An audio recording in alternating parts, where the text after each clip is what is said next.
என்னங்க, காஃபி போட போறேன். டிகாஷன் இறக்கி வச்சு உங்களுக்கு ஃபில்டர் காஃபி போட்டு தரட்டுமா இல்ல இன்ஸ்டன்ட் காஃபி போட்டு தரட்டுமா?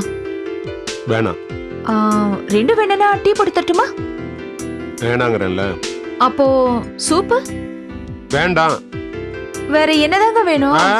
எனக்கு பலாப்பழ பாயாசம் வேணும். பண்ணி கொண்டு வரியா? என்ன நின்னுட்டு இருக்க? போய் பண்ணி எடுத்துட்டு வா. ஏங்க இப்படி எல்லாம் பேசி என்ன வேதனைப்படுத்துறீங்க?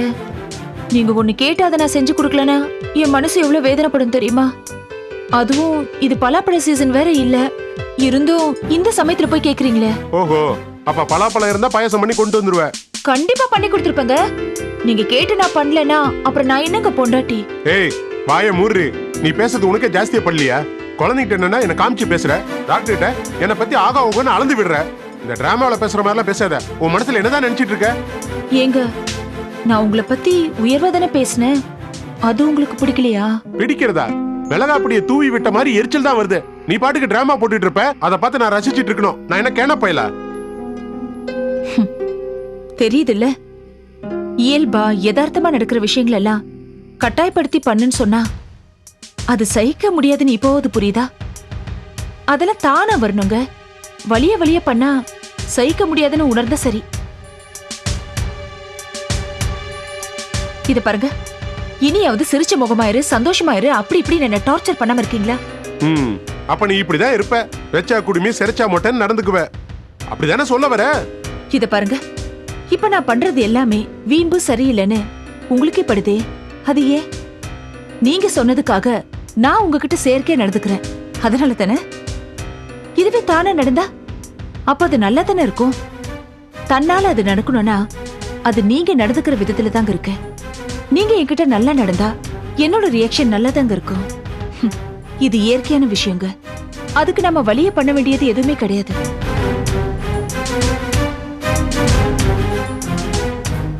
இத பாருங்க, நான் சீரியஸா சொல்றேன். உங்களை குறை சொல்றதோ குத்தி காட்டுறதோ எனக்கு கொஞ்சம் கூட எண்ணம் கிடையாது. நானும் ஒரு சராசரி மனுஷிதாங்க. சாதாரணமா எல்லார போலவும் எனக்கும் ஆசைகள் எல்லாம் இருக்கு. இயல்பான ஒரு வாழ்க்கை வாழணும், எல்லா புருஷன் பொண்டாட்டிங்க மாதிரியும் சிரிச்சு பேசி சந்தோஷமா வாழணும்னு எனக்குள்ளேயே ஆசைகள் எல்லாம் நிறைய இருக்குங்க. அது நடந்துடுச்சுன்னா நம்ம 2 பேருக்கும் எவ்வளவு நிம்மதியா சந்தோஷமா இருக்கும். ஆனா அது உங்க கையில தாங்க இருக்கு. அதை நீங்க புரிஞ்சுக்கணும். புரிஞ்சுக்க மறுத்தீங்கன்னா கடைசி வரைக்கும் நாம 2 பேரும் இப்படி நடிச்சுக்கிட்டோம் அடிச்சுக்கிட்டும் தாங்க வாழ்ந்தாகணும்.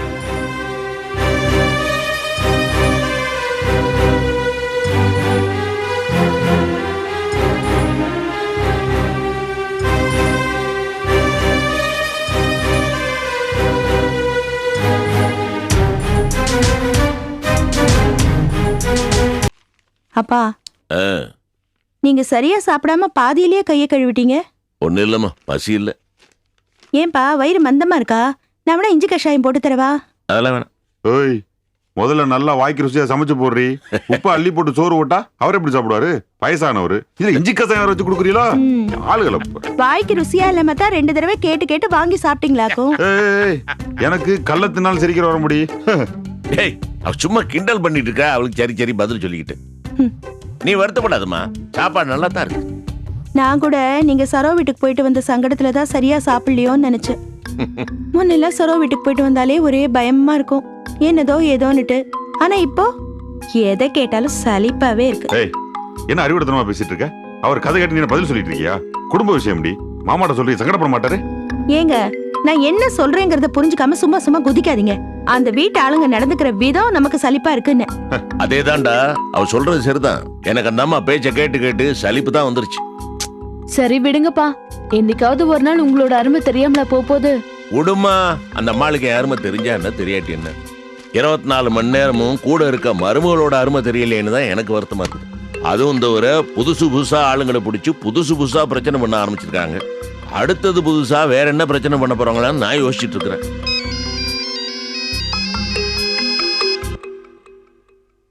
ஹலோ விஜய், நான் தான் விஜய் பேசுறேன். எங்க இருந்து பேசுறீங்க? இது ஊர் பேரே தெரியல விஜய், வாய்க்குள்ள நுழைய மாட்டேங்குது. அப்படிப்பட்ட ஊர்ல இருந்து பேசுறேன். என்ன சொல்றீங்க? அது போற வழியில ஏதோ பிரச்சனையா, அதனால ட்ரெயின் ஒரு 2 மணி நேரம் நிக்குமா. சரி, அதுக்குள்ள உனக்கு ஒரு ஃபோன் பண்ணலாமேன்னு தோணுச்சு. அதான். தனியாவா இருக்க விஜய்? இல்லைங்க. எல்லாரும் இருக்காங்களா? ஓகே. உடம்பு எப்படி இருக்கு விஜி? நல்லா இருக்குங்க. ராத்திரி பெயின் வந்த மாதிரி எதுவும் பெயின்லாம் வரலையே? அந்த மாதிரிலாம் எதுவும் இல்லைங்க. ஓகே விஜி. மாமா எப்படி இருக்காரு? ம், வழக்கம் போலதான். வழக்கம் போலதானா? அது இல்லைங்க, ரமேஷ் பவானிய பத்தி அவங்க வீட்டுல சொல்லியிருப்பான் போல இருக்கு. உடனே ரமேஷ் அப்பா அம்மா 2 பேரும் சேர்ந்து அழகர் குளம் வந்தாங்க. வந்து பவானிய பொண்ணு கேட்டாங்க. அப்பா முடியாதுன்னு சொல்லி அமிச்சிட்டாரு. அதோட விடாம சரோக்கா வீட்டுக்கு அவங்க அம்மா போய் நீங்க சொன்ன எல்லாரும் கேட்பாங்க அப்படின்னு பைத்தியக்காரத்தனமா சொல்லிருக்காங்க. உடனே அது பெரிய பிரச்சனை ஆயிடுச்சு. ஐயோ, அப்புறம்? அப்புறம் என்ன, அப்பாதான் ஏதோ பிளான் பண்ணி செஞ்சிருக்காருன்னு ராஜு அத்தை கத்த ஆரம்பிச்சிட்டாங்க. இதெல்லாம் என்னன்னு சிவசாமி வீட்டுல போய் கேட்கலான்னு அப்பா போனாரு. அவர் நடந்ததையெல்லாம் கேள்விப்பட்டு நீங்களும் வாங்கன்னு சொல்லி சரோக்கா வீட்டுக்கு கூட்டிட்டு போயிருக்காரு. அங்க போய் அப்பா மேல எந்த தப்பும் இல்லைன்னு சொல்லி சிவசாமி விளக்கமா சொல்லிருக்காரு. அதெல்லாம் கேட்காம அப்பாவையும் போஸ் மாமாவையும் வெளியில அமிச்சிட்டாங்க. விஜி, மாமாட்ட போனை கொடு. ஒரு நிமிஷம் இருங்க, குடுக்குறேன். அப்பா, அவர் உங்ககிட்ட பேசணுமா? எங்கிட்டியா? சொல்லுங்க மாப்பிள. மாமா, விஜய் சொன்னதெல்லாம் கேட்டேன் மாமா. நீங்க இதெல்லாம் நினைச்சு மனசு வருத்தப்பட்டு மனசை போட்டு அழட்டிக்க வேணாம் மாமா. அதெல்லாம் ஒண்ணும் இல்ல மாப்பிள. இங்க பாருங்க மாமா, என்னைய பொறுத்த வரைக்கும் உங்களை யாராவது இப்படி சந்தேகப்பட்டு பேசினாங்கனாக்க அவங்களுக்கு மண்டை கோளாறுன்னு அர்த்தம். அப்படிப்பட்டவங்களை பத்தி நீங்க ஏன் கவலை பண்ணணும்? உங்களுக்கு தெரியாதா மாமா நீங்க எவ்வளவு உண்மையானவர்னு? அது ஒண்ணு போதாதா? வாஸ்தவம். சரிங்க மாமா, போயிட்டு வந்துட்டீங்க, ஓகே, அதை விட்டுருங்க. இனிமே நல்ல விஷயங்களை மட்டும் மனசு செலுத்துங்க. தமிழ்ச்செல்வி கூட விளையாடுங்க, விஜயை பாத்துங்க, அவ்வளவுதான். நாங்க பாத்துக்கிறேன், நீங்க எதுக்கும் கவலைப்படாதீங்க. மாமா, மறுபடியும் சொல்றேன், மனசை போட்டு வருத்திக்காதீங்க, அது உடம்பையும் சேர்த்து கெடுத்துரும். கவலைப்படாதீங்க மாப்பிள, நீங்க உங்களை பாத்துங்க. ஓகேங்க மாமா, வச்சிட்டுங்களா? சரி. இதை எப்படி அணைக்கணும் பாரு. நான் பண்ணிக்கிறேன்ப்பா. ம், என்னப்பா சொல்றாரு உங்க மாப்பிள்ள? ஒண்ணுமில்லம்மா, ம். சரோ வீட்டுல நடந்தெல்லாம் இவ அவர்கிட்ட சொல்லிட்டு இருந்தால, ம். அதுக்காக வருத்தப்படாதீங்கன்னு சொன்னாரு. நான் அதெல்லாம் இப்ப பாராட்டது இல்லைங்கிற மாதிரி சொன்னேன். விஜய சாக்கிரதைய பாத்துங்கன்னு சொன்னார். ம், ஏண்டி உன் புருஷன் பாம்பே போய் சேர்த்துக்குள்ள பொறுக்கல போல இருக்கு அவருக்கு. போன் மேல போன் போட்டுட்டு இருக்காரு. பா, உன் மேல வச்சிருக்கிற அக்கறை தாங்கலடி ஆத்தா. நானு ஆ, மாணிக்கும் ரவியும் ம். சரோ லீலா பிரசவத்தும் போது எட்டி கூட பார்க்கல. ஆனா கோபி மாப்பிள்ளைய பாரு, விஜயோட இருக்க முடியலையேன்னு அவ்வளவு ஆதங்கப்படுறாரு. ஆனா பாவம் ஆண்டவன் எப்படி என் பொண்ணுகளை சோதிக்கிறான்னு பாரு. என்ன காரணத்தினாலேயோ பிரசவ நேரத்துல கணவன்மார்கள் கிட்ட இருக்க முடியறதில்ல. Hello, Nirmala transports. சக்தி, நான் சுந்தர் பேசுறேன்.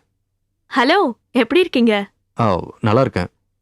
சக்தி, ஒரு முக்கியமான விஷயம் பேசுறதுக்காக தான் உங்களுக்கு ஃபோன் பண்ணேன். என்ன? அது ஒன்றும் இல்லை, உங்க அண்ணன் வாசு நம்ம கல்யாணத்தை பத்தி ஏதாவது உங்ககிட்ட பேசினானா? ஆமா, எனக்கு என்ன பதில் நீங்க கேட்ட மாதிரியும், சோ அவருக்கு உடனே பதில் தெரிஞ்சாகணும்ன்ற மாதிரியும் என்னை வந்து வற்புறுத்தினாரு. இடியட். சக்தி, நான் அது மாதிரி எதுவும் பேசவே இல்லை. தெரியும் சுந்தர், நீங்க அந்த மாதிரி எதுவும் கேட்டிருக்க மாட்டீங்கன்னு எனக்கு நல்லாவே தெரியும். நான் திரும்ப திரும்ப சொன்னேன் நீங்க அந்த மாதிரி கேட்டிருக்க மாட்டீங்கன்னு. ஆனா அண்ணன் வேற மூட்ல இருந்துச்சு. அவருக்கு இந்த கல்யாணம் நடக்கணும்னு ரொம்ப ஆசை.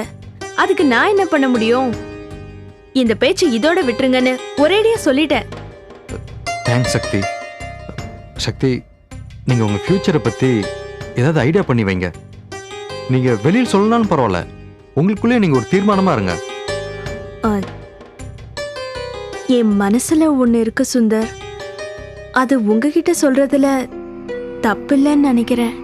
என்ன சக்தி, சொல்லுங்க, தயங்கம் சொல்லுங்க. நான் செல்வம் சார மனசுல நினைச்சிட்டு இருக்கேன். அப்படியா? வெரி குட், ரொம்ப நல்ல சாய்ஸ் சக்தி. நல்ல சாய்ஸ்னு மனசாரதான் சொல்றீங்களா? என்ன சக்தி இப்படி சொல்லிட்டீங்க? நான் பழகின வரைக்கும் செல்வன் தங்கமானவர், உங்களுக்கு ஏத்தவர். நீங்க எடுத்திருக்கிற முடிவு நல்ல முடிவு தான். Thank you Sundar, thank you so much. எனக்கு எதுக்குங்க தேங்க்ஸ் சொல்றீங்க? நான் எதுக்கு தேங்க்ஸ் சொன்னேன்னு உங்களுக்கு புரியலையா? இத பாருங்க, என்னால கெஸ்லாம் பண்ண முடியாது, நீங்களே சொல்லிடுங்க. இல்ல, உங்க நிலைமையில வேற யார் இருந்தாலும் லேசாவது சங்கடத்தை காமிச்சிருப்பாங்க. ஆனா மனசார வாழ்த்து சொல்றீங்களே, அதான். என்ன சக்தி இப்படி சொல்லிட்டீங்க? நாம தான் நல்ல ஃப்ரெண்ட்ஸா இருப்போம்னு அன்னைக்கே பேசிட்டோம்ல, அப்புறம் என்ன? ஆமா, செல்வத்திட்ட சொல்லிட்டீங்களா? இல்ல, இன்னும் சொல்லல. இத பாருங்க, நல்ல விஷயத்தெல்லாம் தள்ளி போடக்கூடாது. உடனே அவர்கிட்ட இந்த விஷயத்தை பத்தி பேசுறீங்க. ம், பேசுறேன். இப்ப செல்வாங்க இல்லையா? இல்ல, வர நேரம்தான். அவர் வந்த உடனே இதை பத்தி பேசுறீங்க. ம், சரி சக்தி, நான் வச்சிட்டுமா? ஓகே.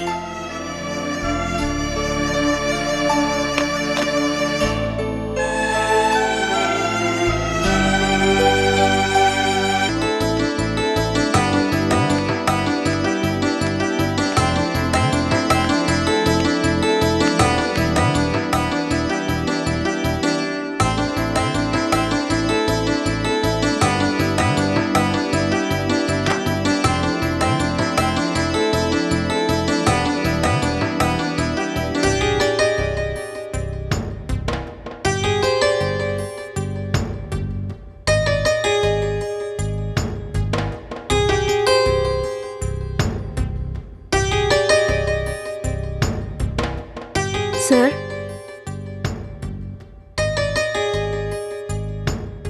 என்ன ஒரு மாதிரியா இருக்கீங்க?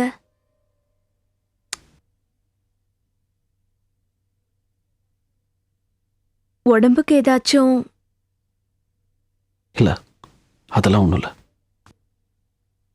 வேற ஏதாவது பிரச்சனையா?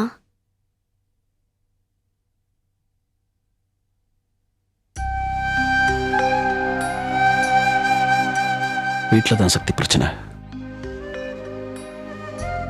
உங்களுக்கு என் அம்மா பத்தி தெரியும்ல. ரொம்ப தெரியலனாலும் அன்னைக்கு நீங்க வந்தபோது அவங்க பேசுனதை வச்சே ஓரளவுக்கு புரிஞ்சுக்கிட்டு இருப்பீங்கன்னு நினைக்கிறேன்.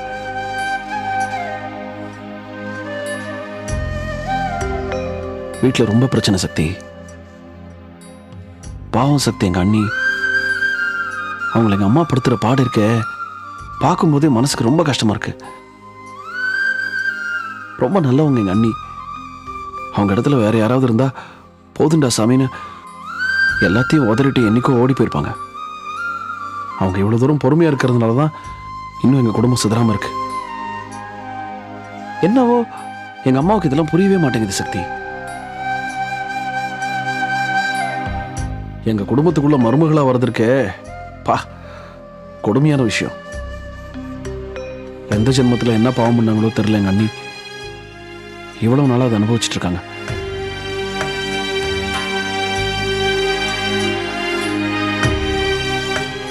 சக்தி, சாரி, நான் ஏதோ என் மனசுல உள்ள வேதனையை கொட்டிக்கிட்டு இருக்கேன். உங்களை இது ரொம்ப டிஸ்டர்ப் பண்ணிடுச்சுன்னு நினைக்கிறேன்.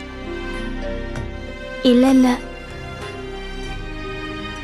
நீங்க வேதனைப்படுறத பார்த்தா சங்கடமா இருக்கு. அது மனசை போட்டு ரொம்ப அழுத்திக்கிட்டு இருந்துச்சு சக்தி. யார்கிட்டயாவது கொட்டி தீத்துட்டா பரவாயில்லன்னு தோணுச்சு. அந்த நேரம் பார்த்து நீங்களும் விசாரிச்சிங்களா, அதான் உங்ககிட்ட கொட்டிட்டேன். மற்றபடி இது எங்க வீட்டில் ரொம்ப நாளாக நடந்துகிட்டு இருக்கிற கதை தான். புதுசா சொல்லி புலம்புறதுக்கு ஒன்றும் இல்லை. பரவாயில்ல சார். சரி சக்தி, நான் பேங்க் வரைக்கும் போயிட்டு வந்துடுறேன். பேங்க்குக்கு ஒரு லெட்டர் எழுதி வச்சிருந்தேன், எங்க வச்சேன்னு தெரியல.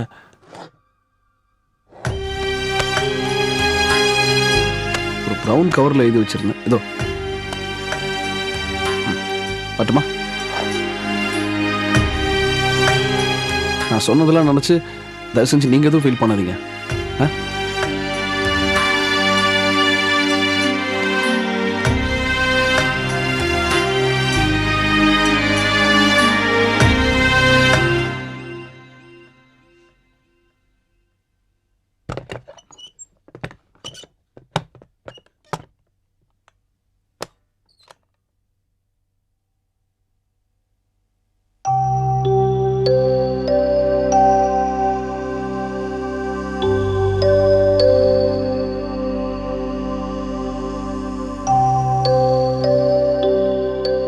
நாளைக்கு நட்ராஜுக்கு மருந்து வாங்கணும். ம். பாலுக்கு கூட காசு கொடுக்கணும். காலைல ஞாபகப்படுத்து. என்னங்க என்னமோ மாதிரி பேசுறீங்க? ஒன்றும் இல்லை.